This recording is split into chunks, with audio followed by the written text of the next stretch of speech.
वालेकुम, मैं हूँ कलीमुल्ला। आज हम बात करेंगे अज़रबैजान बाकू में को फार्म बनाने के हवाले से।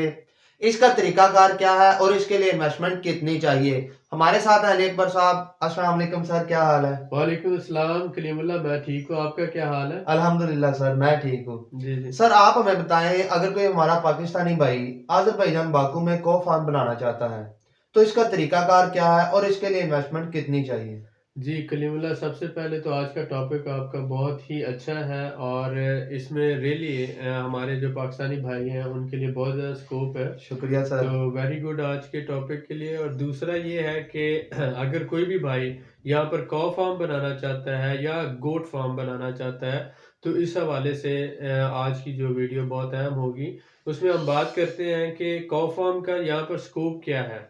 आप देखते हैं कि अज़रबैजान के बॉर्डरिंग कंट्री है टर्की और इसके साथ रशिया है, ठीक है, और साथ ही साथ ये इसको यूरोप का गेटवे कहा जाता है।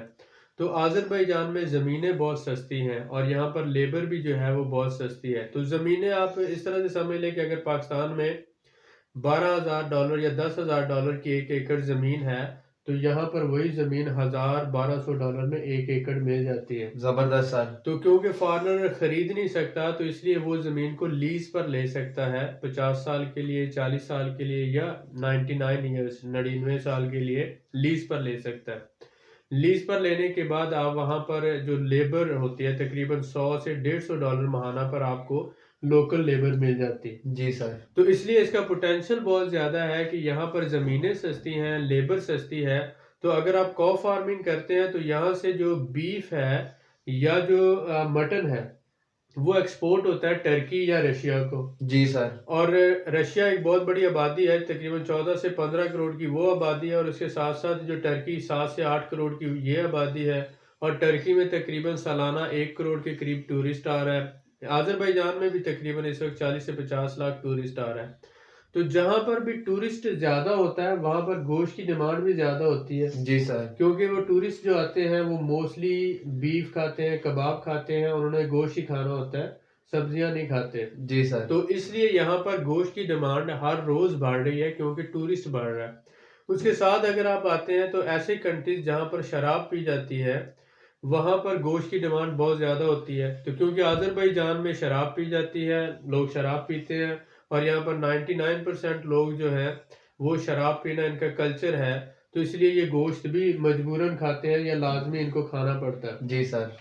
और इसके अलावा रशिया में भी यही हाल है, ठीक है। तो आप ये देख लें कि यहाँ पर जब ज़मीन सस्ती है और लेबर भी सस्ती है, तो इसका जो कॉ फार्मिंग है, क्योंकि यहाँ पर भैंसें तो होती नहीं है, यहाँ पर जो है कॉ ही है। तो जिसे हम गाय कहते हैं, गाय फार्मिंग जो है, या फिर गोट फार्मिंग यानी बकरे।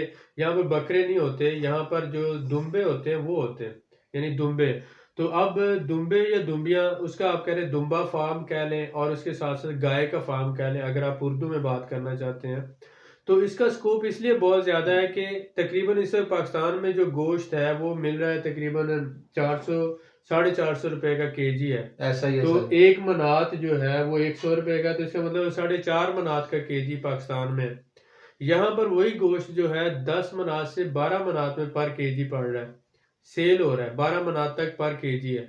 तो इसका मतलब ये हुआ कि 12 मनात का पर केजी अगर गोश्त है तो सीधा सीधा पाकिस्तान से डबल से महंगा है, जी सर। यानी पाकिस्तान से डबल प्राइस और उससे भी महंगा है। लेकिन ज़मीन पाकिस्तान से सस्ती है और लेबर भी पाकिस्तान से सस्ती है। जबरदस्त। ठीक हो गया। तो जब आप इन दोनों की कैलकुलेशन करते हैं, जब ज़मीन भी सस्ती है, लेबर भी सस्ती है, तो जानवर महंगा है, गोश्त डबल महंगा है, तो इसका मतलब ये है कि इसमें प्रॉफिट है। और फिर एक तो ये अज़रबैजान की मार्केट है, लेकिन इसके साथ साथ आपके पास टर्की की मार्केट है, बॉर्डरिंग कंट्री है टर्की। और टर्की से लोग आकर यहाँ से आपके फार्म से जिंदा जानवर भी ले जाते हैं, और उसके साथ साथ आप गोश्त भी एक्सपोर्ट कर सकते हैं।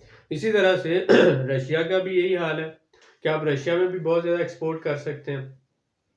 तो इसको इस चीज़ का स्कोप बहुत ज़्यादा है। पहली बात तो ये। दूसरा ये कि आप ये काम कर कैसे सकते हैं, इन्वेस्टमेंट कितनी चाहिए। आप इसके लिए एक एलएलसी कंपनी रजिस्टर्ड करवाएंगे, क्योंकि आप फार्मर हैं, तो तकरीबन $600 में एलएलसी कंपनी रजिस्टर्ड हो जाएगी। और ये दो या दो से ज़्यादा पार्टनर ये कंपनी, एक बंदा भी रजिस्टर्ड करवा सकता है, लेकिन ये है कि 100% ओनरशिप उसकी होगी। $600 में कंपनी रजिस्टर्ड हो जाएगी। उसके बाद आप क्या करेंगे, उसका एक ऑफिस लेंगे और एक ऑफिस मैनेजर आप रखेंगे, तो ऑफिस $300-350 में ऑफिस मिल जाता है, $200 में आपको ऑफिस मैनेजर मिल जाता है। तकरीबन रेजिडेंस अप्लाई करने तक, ऑफिस लेने तक, ऑफिस मैनेजर रखने तक और कंपनी बनाने तक एक बंदे का टोटल खर्चा $1500 तक खर्चा हो जाता है। ये सारे काम यानी सिस्टम बनाने तक और कंपनी रजिस्टर्ड करने तक। जी सर। अब इसके बाद आपकी इन्वेस्टमेंट है कि आपने ज़मीन कितनी लेनी है। आप 10 एकड़ ले सकते हैं, आप 5 एकड़ ले सकते हैं, आप 20 एकड़ ले सकते हैं, आप 50 एकड़ ले सकते हैं। ये आपकी इन्वेस्टमेंट पे डिपेंड करता है। सपोज कर ले हम 10 एकड़ की बात करते हैं, आपने 10 एकड़ ली है लीज पे 50 साल के लिए, जी सर। तो उसके लिए तकरीबन आपके पास $8000-7000 हो तो ये काफ़ी है, ठीक है। तो आप आसानी से उसको ले सकते हैं। चले अगर हम उसकी परचेजिंग की बात करते हैं तो $1200 की अगर एकड़ हो तो फॉर लाइफ आप उसको ले सकते हैं 99 साल की लीज पर। तो आप ये समझ लें कि अगर आपके पास $12000 है तो आप 10 एकड़ ज़मीन सीधी सीधी ले लें। ठीक हो गया। पाकिस्तान में 1 एकड़ आएगी, यहाँ पर जो है 10 एकड़ आ 10 जाएगी। एकड़ आ गए। तो उसके बाद फिर आपने उसके ऊपर जो शेड वगैरह बनाने हैं काऊ के लिए या गोट फार्मिंग जिसे हम दुम्बा फार्म कहते हैं उसके लिए, तो उस शेड का खर्चा है तकरीबन $3-4 हज़ार में वो हो जाएगा। तो आपका एक फार्म जो है अपनी ज़मीन के साथ और अपने शेड के साथ तकरीबन 15 से $16,000 में ये आपका फार्म तैयार हो जाएगा। जी सर। तो अगर आपके पास टोटल बाकी बैकअप की इन्वेस्टमेंट है वो $5000 बैकअप रख लें, $10,000 बैकअप रख लें। जी उसके सर। बाद फिर आपने जानवर डालने हैं इसमें, ठीक है। तो अगर आपके पास ये एक थोड़ी सी बड़ी इन्वेस्टमेंट है, मतलब तकरीबन $25 से $30,000 की इन्वेस्टमेंट है, अगर आप $25 से $30,000 इन्वेस्ट कर सकते हैं तो इसमें जो रिटर्न ऑन इन्वेस्टमेंट है तकरीबन मैक्सिमम 2 साल के अंदर अंदर आपकी सारी पेमेंट जो है वापस आपको मिल जाएगी। जबरदस्त। तकरीबन 6 महीने से 8 महीने में एक जानवर तैयार हो जाता है बेहतरीन। ठीक हो और गया। उसको आप यहाँ पर ये है कि यहाँ के कसाई हजरात जो होते हैं वो जाके आपसे सेब परचेज करके ले आते हैं। उसके अलावा टर्की से लोग आ रहे हैं, रशिया से आ रहे हैं, वो जिंदा जानवर ही ले जाते हैं जी सर। और बड़े अच्छे मार्जिन पे, बहुत अच्छे प्रॉफिट पे जो है ना वो सेल हो जाते हैं। तकरीबन आप समझ लें 200 से 300% मार्जिन है इसके अंदर। जबरदस्त सर। ठीक है, तो इसलिए हम ये कहते हैं कि अगर आप 25 से $30,000 इन्वेस्ट करने की सलाहियत रखते हैं तो कॉ फार्मिंग या गोट फार्मिंग या दुम्बा फार्मिंग आपके लिए एक बहुत ही अच्छा प्रोजेक्ट है और बहुत मुनाफा बख्श भी हो सकता है। जी सर, जबरदस्त सर। सर अगर कोई हमारा पाकिस्तानी भाई यहाँ पे को फार्मिंग करता है तो उसको टैक्स कितना पे करना पड़ता है? जी, टैक्स की जो रेशो है बाकू सिटी के अंदर जो है तकरीबन 4% है, लेकिन क्योंकि कॉ फार्मिंग या ये दुम्बा फार्मिंग के लिए आपका जो पूरा प्रोजेक्ट है या फार्म है आउट ऑफ सिटी होना है, ये तो जी गांव सर। में होना है, तो वहां पर 2% टैक्स है, ठीक है। लेकिन वो आप जो अपनी कंपनी का एलएलसी का शो करेंगे एक्टिविटी, उसी पे 2% टैक्स है। जी सर। अब इसमें जो अगर आपको ऑफिशियल सारा फार्म शो करते हैं तो इसमें ये भी होता है कि लोग गांव में ज़मीन लेकर वो एक छोटा सा सेटअप तो शो कर देते हैं, लेकिन बाकी जो है उसका 80% वो शो नहीं करते और वो उसी तरह से लोकल सेटअप की तरह ही रहता है। तो आप उस पे जो है 2% टैक्स दे रहे हैं और 2% टैक्स बहुत ही कम टैक्स है, यानी कि इतना ज़्यादा नहीं है। जबरदस्त तो सर। 2% आपको टैक्स देना पड़ता है जो आप एक्टिविटी शो करते हैं उसके ऊपर। जबरदस्त सर। अगर कोई हमारा पाकिस्तानी भाई यहाँ पे को फार्मिंग करता है जी तो जी। उसको हेल्पर की जरूरत पड़ती है, तो वो पाकिस्तान से मंगवाना बेहतर है कि यहाँ से मिल जाते हैं? देखिए, आप जब कोई काम करते हैं तो आप एक टीम वर्क में काम करते हैं। अकेला कोई भी बंदा कामयाब नहीं हो सकता। एक ऐसा बड़े ही। प्रोजेक्ट के लिए आपको एक अच्छी टीम चाहिए होती है और अच्छी टीम से मुराद होता है काबिल भरोसा लोग। तो आप शुरू में जब एक इन्वेस्टमेंट कर रहे हैं तो आप अपने साथ अपना अजीज रिश्तेदार दोस्त या पार्टनर जो पाकिस्तानी है वो लेकर आए, जो इस काम को समझता है, या तो आप खुद समझते हो या वो समझता हो। जी सर। तो अब 2 बंदे एक कंपनी में एडजस्ट हो सकते हैं, तो वो बंदा आपका वहाँ पर रहे फार्म के ऊपर। ये बाकी जो यहाँ की जो वर्कर है वो आप यहाँ पर यानी फार्म सुपरवाइजर कह लें, फार्म मैनेजर कह लें, वो आपका अपना बंदा होना चाहिए। ठीक हो गया। बाकी 5 बंदे, 4 बंदे, 3 बंदे, 10 बंदे जितने भी आपको रिक्वायर्ड है जानवरों के हिसाब से, जी सर। वो आप यहाँ से ले सकते हैं। वो $150 में मंथली पर बड़ी आसानी से गाँव में आपको बंदे मिल जाते हैं, हेल्पर और वर्कर जो पूरा महीना आपके साथ काम करते हैं, मेहनत के साथ काम करते हैं। जी सर। तो हेल्पर और वर्कर अगर आप यहाँ से ले तो वो बहुत अच्छी बात है, लेकिन फार्म सुपरवाइजर या मैनेजर आप अपना पाकिस्तान से लेकर आए तो ये ज़्यादा अच्छी बात होगी। जबरदस्त सर। सर जो फार्म है वो यहाँ पे आपने बताया कि $3-4 हज़ार में बन जाता है, क्या आप बना बनाया भी यहाँ पे बावकात होता है कि बाई चांस के किराए पे मिल जाए। नहीं, देखिए मैंने ये नहीं बताया कि 3-4 हज़ार डॉलर में फार्म बन जाता है। मैंने ये कहा कि आपकी कंपनी $1500 से $2000 में कंपनी का सेटअप बन जाता है। ऐसा ही है लेकिन सर। उसके बाद अगर आप ज़मीन अपनी लेते हैं, तो ज़मीन की कॉस्ट है, वो 10 एकड़ आप लेते हैं, 20 एकड़ आप लेते हैं, वो ज़मीन की कॉस्ट है। जी उसके सर। बाद ऊपर शेड बनाते हैं, मैंने कहा शेड बनाया 4-3-4 हज़ार में वो शेड बन जाता है। शेड वो बना तो बनाया मिल जी, जाता जी, है? अब ज़मीन और शेड जो है अगर आप किराए पे लेते हैं, रेंट पे लेते हैं तो वो जो है वो ज़्यादा नुकसानदेह है क्योंकि फार्म हाउस आपने लॉन्ग टर्म करना होता है काम।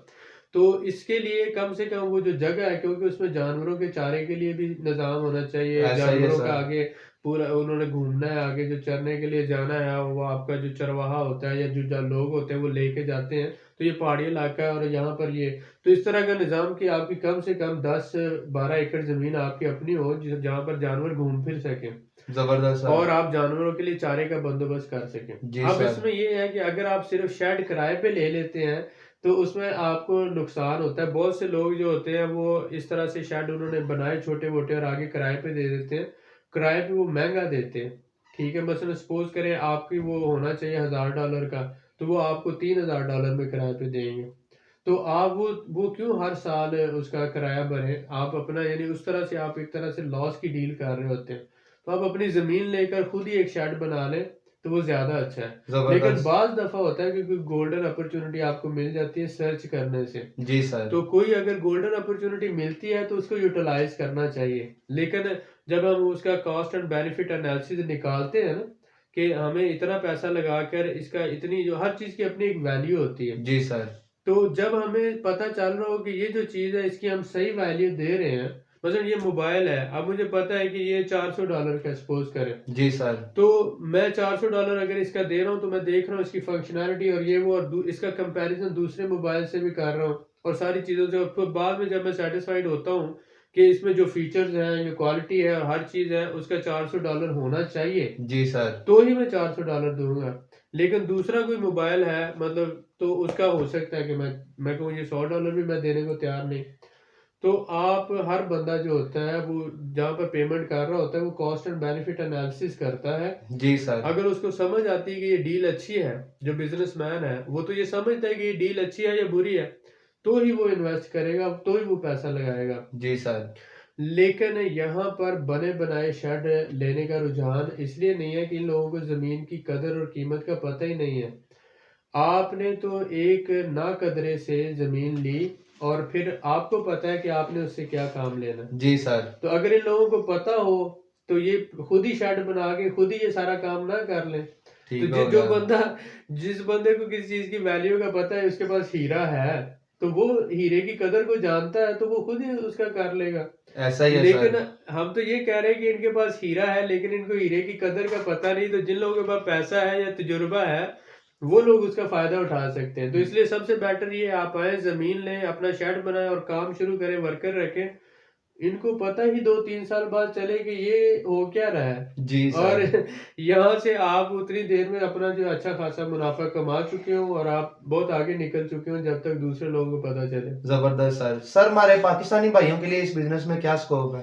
पाकिस्तानी भाइयों के लिए इसलिए ज़्यादा स्कोप है कि हमारी 80% आबादी जो है जी वो सर। ये ज़राअत के काम से कह लें या 60% तो ये ऑफ़िशियल डाटा है, आप ये कह लें कि 60% लोग जो हैं ये खेती-बाड़ी से और ज़राअत से मुंसलिक हैं। जी सर। मेरे अपने वालिद जो है फार्मर थे और हमारी अपनी कोई 25-30 एकड़ ज़मीन थी।